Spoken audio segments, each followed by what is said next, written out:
How do I use a nebulizer? Each nebulizer comes with its own directions. Your doctor or nurse will show you how to use your or your child's nebulizer. In general, here are the steps for using a nebulizer. Wash and dry your hands well. Plug the nebulizer cord into an electrical outlet. Put the machine on something solid like a table or desk. Have a place to sit or recline nearby. Put the correct amount of medicine in the small nebulizer cup. Close the lid tightly. Connect the nebulizer cup to the machine with the thin hose. Attach the mask or mouthpiece to the nebulizer cup.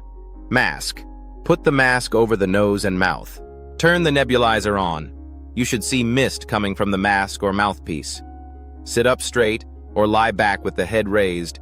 Take slow, deep breaths in and out through the mouth, even if using a mask. This helps get the medicine into the lungs.